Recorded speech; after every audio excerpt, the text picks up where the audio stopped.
Hey guys, welcome back to my YouTube channel. As you can see, I've got Rhiannon with me again. Hello. So I don't know if any of you guys watched our video that we did, was it last year or the year before?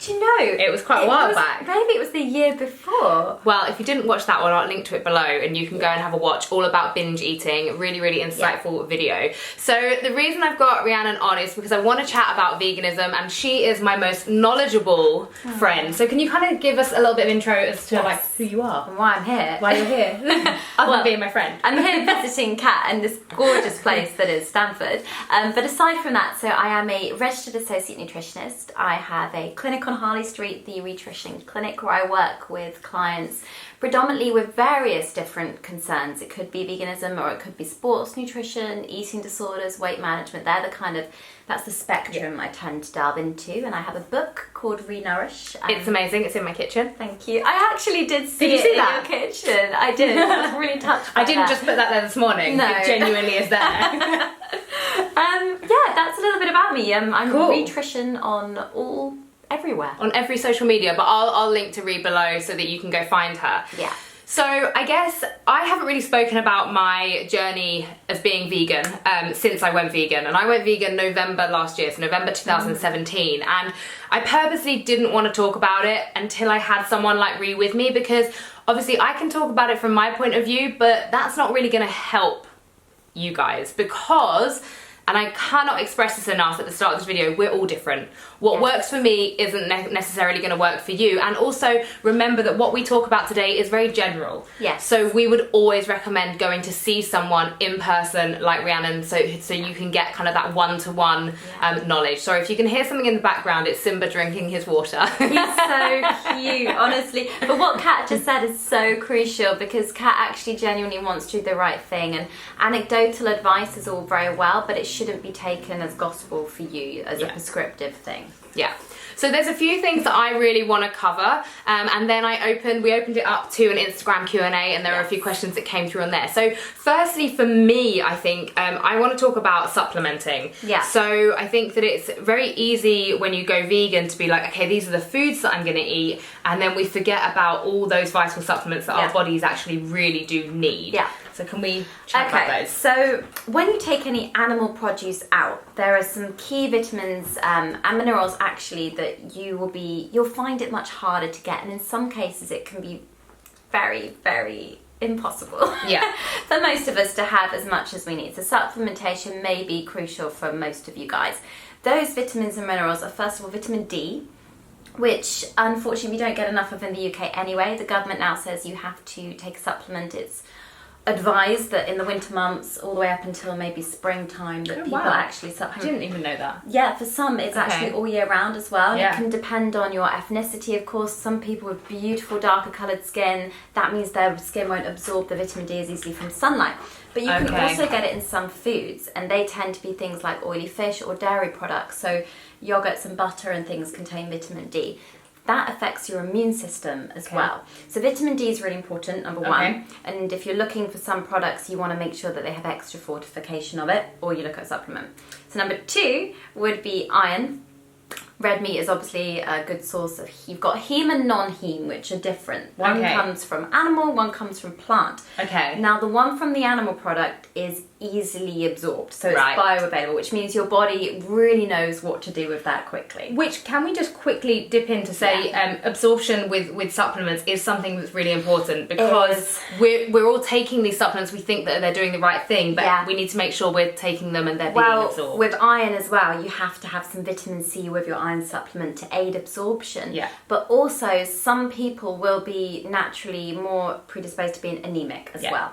And there's different types of anemia. So iron, however, can be found in plant-based foods.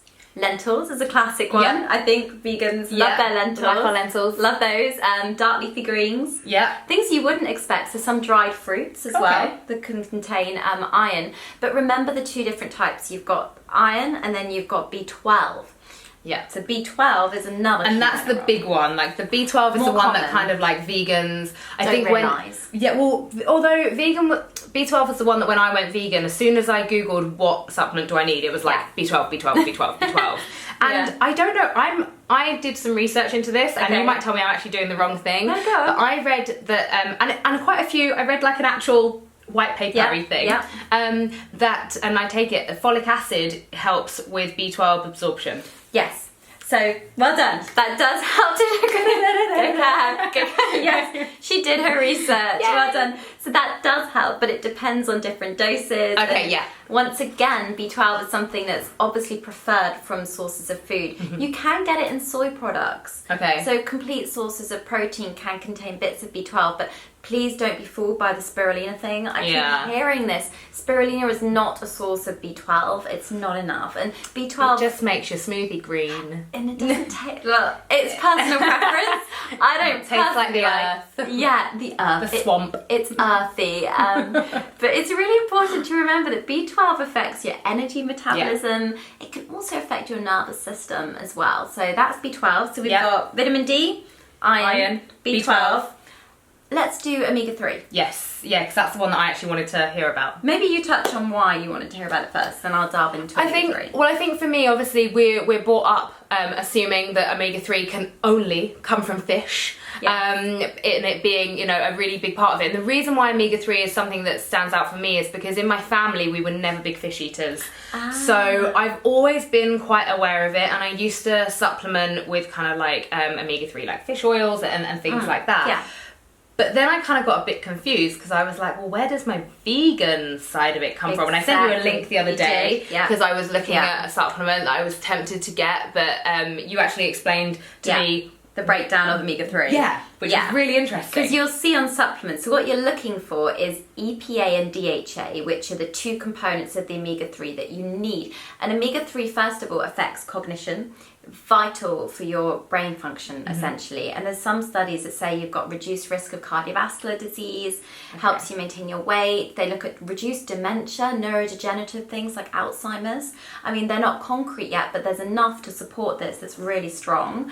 But enough for us to sort of say that we really should be having it. And for pregnancy, for women that are trying to conceive, their baby's cognition is also enhanced, and it helps the baby in development, and it's just such an important thing we forget about. Yeah. But you've got EPA and DHA. Now, vegan sources, you can get algae omegas, and that contains the DHA. The problem with food alone without the supplement, like an avocado, nuts and seeds, they contain the plant-based form of omega-3. That's called alpha-linoleic acid, which is ALA. All these long words. ALA basically takes a lot longer in the body to convert into what you need from the omega-3. So the best form is to supplement. You can get some good algae because the fish eat the algae. Right, and that's what gives the DHA, but you'll be fine with the DHA. At least it's something you can do there if you don't get your oily fish. Amazing. Okay, so that's omega-3. You. That's our omega-3. And then you've got your calcium. Yes. Oh, that's the one that I'm quite bad for. Well, it's not just in dairy products. Okay. I actually think calcium's an easier one for you vegans to get. You don't really need to be taking a supplement. I mean, you can get it from dark leafy greens again. Yeah. Figs, my favourite fruit in the world. Fig. I love a fig. I'm gonna plant a fig tree. Please do that, Kat. And then we can have fresh figs when you next come. If the weather stays, at the moment we're in the heat wave, what time you'd be watching this video back, but we're in the hottest year since 1975, aren't we? I don't know when it's from, but it's hot. It's hot. Really hot. It's hot. It's great. So plant a fig tree. Basically pulses and things and different nuts, and you can get calcium in lots of different sources, so I'm not too worried about the calcium, but I am worried about the iodine. Okay. So it's really important. Should we just delve right into go for it. Okay, what's your favourite plant-based milk? I mean, the one I have most is almond milk. Lovely. And is it fortified? I don't know. Okay, so if you add vitamins and minerals, and it's got with B12, calcium, vitamin D on the front of the pack, then it's fortified. Oh, I don't think it is. Okay. So I need to change. There we go. So this is an area where you could help your nutrition if you're a vegan, especially if you've got a vegan family or you know people, youngsters in particular, because the dairy milk you'd have when you were younger contains omega-3 and vitamin D and all these extra things. Dairy milk wasn't just for calcium, it contained a lot of things. So if you're switching it to the plant-based, just make sure it's fortified. Okay. And the most important bit is iodine, which at the moment isn't even in the fortified plant-based milks. Yeah. They're doing it in the new Outpro Soy, I think. Okay. So that should be out soon. Yeah. I think even oat milk, Oatly, I think has extra iodine. Okay. Iodine is a mineral we don't talk about enough. That also affects your neural development in your brain. Yeah. For children growing up, it's going to be really important. Crucial. And it affects your thyroid. Which is extremely important. And you really, really need your thyroid gland to Yeah. help your weight maintenance and your immune system and all that kind of stuff. So, yeah, you can find it in seaweed. But apart from that, there's not really many sources on the planet that you can get it from. Okay. So dairy is one of, unfortunately, the only ones. So just be wary of those supplements. I think I've covered them all. So Yeah. vitamin D, calcium, B12, iodine, iron, and omega-3. Yeah. Thank you. Pleasure. Thank you. Okay.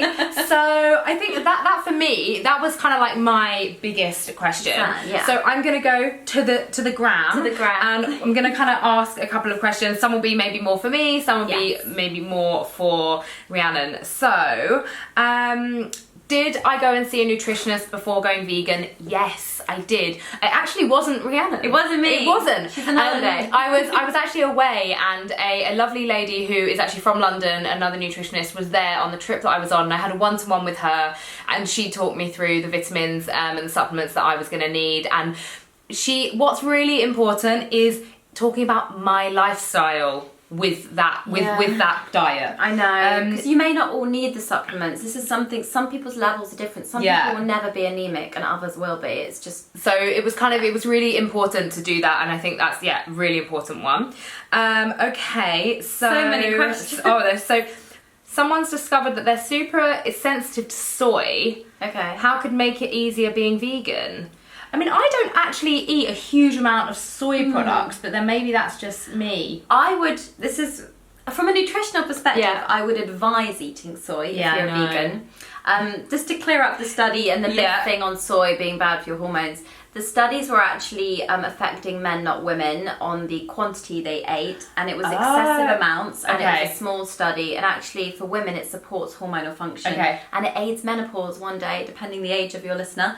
But this is why it's so important to have you here, because the media will put out a little stat, gives you man boobs, and makes you kind of, we all take it, it's like so generalized. We all think, oh gosh, well we shouldn't do that. No, it's going to give us this and this, and actually total myth. When you delve into it, in Asia, that countries like that, they live off soy products. Edamame beans are a source of soy product, just as much as good quality tofu. So what can this person do? So soy is often used as a protein for vegans, so you could try other sources of protein like beans and pulses and nuts and seeds and tempeh and corn, and what have I missed? No, that's good. That's good. And that's actually answered quite a lot of the other questions, which are, how do I get enough protein? So a lot of people asking about vitamins, a lot of people veggie sausages and veggie burgers are like my favourite things in the world. The brand called Strong Roots, have you heard? Yes, it's so Strong Roots good. are great. Strong Roots are brilliant. They're really, really good. And their sweet potato fries are great as well. And Heck have new veggie sausages. Ooh. One beetroot one, and then a green one. Well, actually, I've got some of them in the They're fridge. so yummy. Yeah. So yummy. Okay. Is there life after cheese? Yes. So my go-to before I went vegan was pizza, and the reason I didn't go vegan for so long was because I couldn't imagine life without pizza or cheese. But I don't actually like cheese. Didn't really love cheese other than that. Do you like vegan cheese? So this is what I'd love to I eat pizza now, and I either have it without cheese, and it honestly is amazing. I honestly still love it just as much. Or a lot of the chains, so like Pizza Express, Ask Pizza. Ask actually do a really great vegan pizza. Oh, what do they put on their vegan pizza? So you can choose, but I have like pine nuts, spinach, peppers, onions. Oh, so it's like a pesto-y, tomato-y type of thing. It's amazing. Sounds good. So I think yes, there is life after cheese. Definitely. The vegan cheese, I'm yet to stumble across but that's probably because I'm not looking for it. The kind of cheese that you'd put on like a cheese board. Oh yeah, because I found spreadable ones. Like even Nush, a company, have done a new almond spread cheese. Yeah. But I haven't seen a Yeah. There isn't yet kind of like a brie or like a exactly things like that. But there are lots of them out there. The supermarkets are now doing them. We should have mentioned yeast is such a good nutritional yeast. It's such a good form of B12, and which is in a lot of these. So a lot of the vegan cheeses. And add it for parmesan. Tastes good. Yes, it does. So a lot of the vegan cheeses are coconut oil based with yeast. Yeah. So it's a great one. Yeast is good. Okay, no, there's a good one. Again, honey, yes or no? Oh yeah, so vegan honey. You can now buy raw vegan honey, can't you? Yeah, I think so. Yeah, but I don't understand how this works. So honey, for me, it's a weird one. I haven't eaten it since going vegan, but I also still haven't actually fully decided my stance on it. I think if it's like sustainably sourced honey, whereby, it's not, because at the moment the bee population isn't, so sad. Yeah, it's not enough to basically keep up with the amount that people are consuming. So they're doing, I haven't really looked into it, but the way it's all working kind of isn't actually like, aren't they artificially doing things to like queen bees and things like that? And this is the problem with most things. It depends on your reason for being. I mean, for you care a lot also about animal welfare and sustainability. Yeah. And we're over consuming as a nation, as a population on the world. So I think it's just trying, as with everything, even though I'm vegan, I'm not sitting here saying to all of you, go vegan now. No. I just think if everyone did their bit and maybe had like, maybe you're used to eating meat every night of the week. Why don't you have meat-free Monday? Yeah, meat-free Monday. There you go. I'm not a vegan, by the way, but I am impartial. I believe you can make whatever food choice you want. But we do have to care about our environment. We do. And we have a responsibility, to look after the world. Yeah, I agree. Yeah.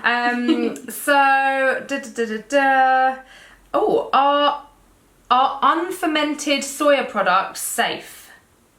That's one for you. So fermented soya, things like miso-y products that taste insane, are a good source of probiotic things for your healthy gut, for gut bacteria. We love all that kind of stuff. But yeah, totally, completely safe. Okay. It's like asking, I guess you may be confused between pasteurization and maybe dairy products for bacteria, maybe. But yeah, they're fine. Okay.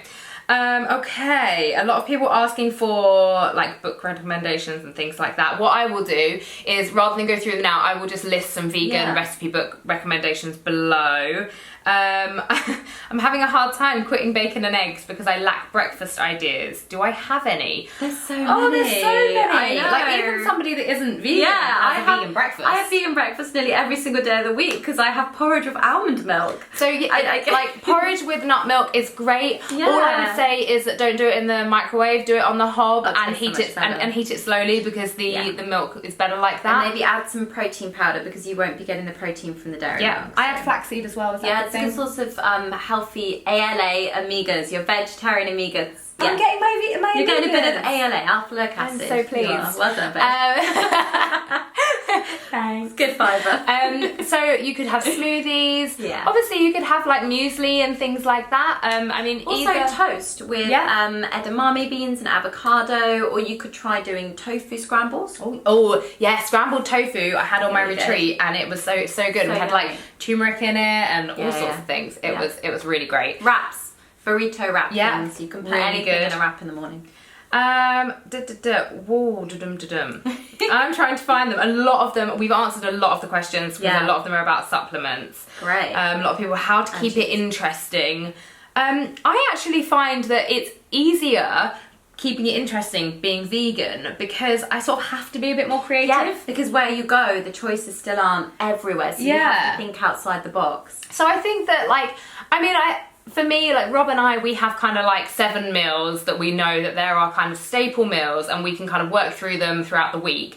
And then if we're feeling fancy, we can kind of go to other stuff. But just think, when you think about like curries and stir fries and one pot wonders basically, where you can just shove in like all your veggies, some chickpeas. Chilies are brilliant. Things like that. Oh, a bean chili. My bean chili is amazing. They are so good. One day I'll share the recipe for my bean chili, but I'm undecided if I'm ever going to do that. Oh, please. It's like a secret. Oh, okay. The secret method. I basically, it was my dad makes a meat chili and when I ate meat, it was amazing. Yeah. And so I adapted his meat one for vegans. Yeah. And there's some secret ingredients. Great. Oh, Maybe. Watch this space. Maybe if we're lucky, it'll be a Christmas present for us all. So I think that we're going to leave it there, because I think that we've answered everything. Like I say, most people's questions were all around supplements. Is there anything that you would like to add? I think there's a few misconceptions, first of all, about veganism that are quite important to point out. That it's not a weight loss diet. Yes, super important. Definitely don't see it for a diet in that way. Yeah. In fact, the word diet shouldn't mean restriction. It's actually just what you eat.